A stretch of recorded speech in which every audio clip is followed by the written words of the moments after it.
Yeah, personal ambition's in good form. I mean, he's very unlucky to not win the Noel the other day at Ascot. He jumped brilliantly and then routed the last. Somehow they stayed intact, but came off second best that day.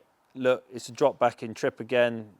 I'm sort of doing that because on this ground I think 2 miles probably a bit more suitable, but he's a lovely horse with plenty of ability.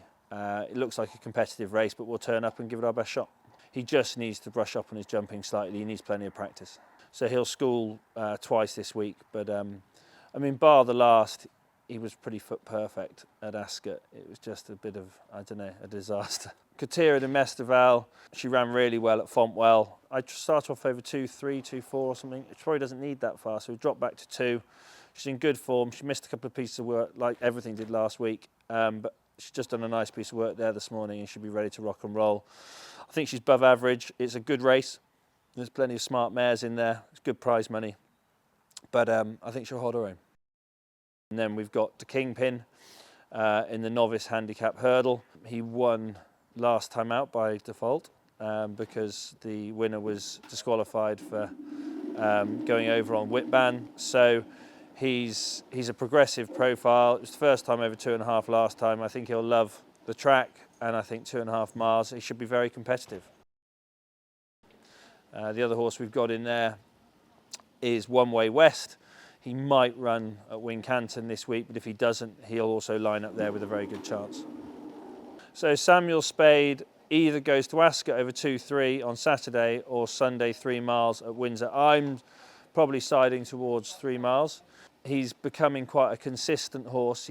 I think he's about to land on a decent prize. He ran very well last time out on Boxing Day. He seems in very good order since. He likes to come from off the pace. Last time out we tried to ride him handier. He just doesn't want to be there. So he drops himself out, follows round, and he comes through at the end and finishes well. So I think a step up to 3 miles might be quite an interesting sort of little thing with him to try. Yeah, Legal Weapon in the bumper.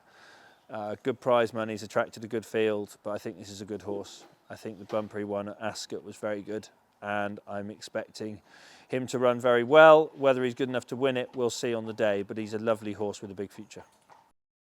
At Ascot, we've got Bad. I mean, geez Louise, even we're sort of slightly frustrated these days. We used to find it quite good fun and quite enjoyable watching Bad because he always used to be super competitive and try and throw it away at some point, but it's about time he won one.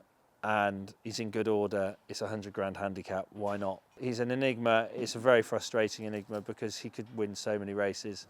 He is undoubtedly quirky. When it all falls into place, it'll be a marvellous day, and maybe it could be Saturday in a big handicap.